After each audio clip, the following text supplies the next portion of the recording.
സുഹൃത്തുക്കളെ, അപ്പോൾ നമ്മൾ ഇന്നത്തെ വീഡിയോ അതാ ഒരു പാതകത്തിന് നമ്മളൊരു ബെൽറ്റ് ഇട്ടിട്ടുണ്ട്. പാതകത്തിന്മേൽ നമ്മൾ ബെൽറ്റ് ഇട്ടിട്ടുള്ളത് 2 അടി പാതകം. അത് 2 അടിക്ക് തന്നെയാണ് നമ്മൾ ബെൽറ്റ് ഇട്ടിട്ടുള്ളത്. 2 അടിക്ക് തന്നെ ബെൽറ്റ് ഇട്ടുകൊണ്ട് കല്ലിന് നല്ല പിടുത്തം കിട്ടും. ചില ആളുകൾ 40 സെൻറ്റിമീറ്ററിൽ ബെൽറ്റ് ഇടാറുണ്ട്. ഈ 40 സെൻറ്റിമീറ്ററിൽ നമ്മൾ ബെൽറ്റ് ഇട്ട് കഴിഞ്ഞാൽ കല്ലിൻ്റെ കരിങ്കല്ല് കൊണ്ട് കൊടുക്കുമ്പോൾ കല്ലിൻ്റെ പകുതി വരെ ബെൽറ്റ് നിൽക്കത്തുള്ളൂ. അപ്പോൾ ബാക്കിയുള്ള ഭാഗത്തിനൊരു കെട്ടുറപ്പുണ്ടാവും. ഇതിപ്പോൾ നമ്മൾ 2 അടി തന്നെ പാതകം ഇട്ടത് കൊണ്ട് ഫുള്ള് ലോഡും പാതകം ഫുള്ള് കരിങ്കല്ലിലേക്കും ആ ലോഡ് പോകും.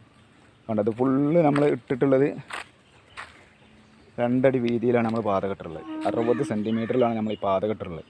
അപ്പോൾ ഇതുപോലെ ചെയ്യുകയാണെങ്കിൽ ഫുള്ള് ലോഡ് കറക്റ്റായിട്ട് എടുക്കും. മറ്റേ പകുതി ലോഡ് കരിങ്കല്ലും ഉണ്ടാവില്ല.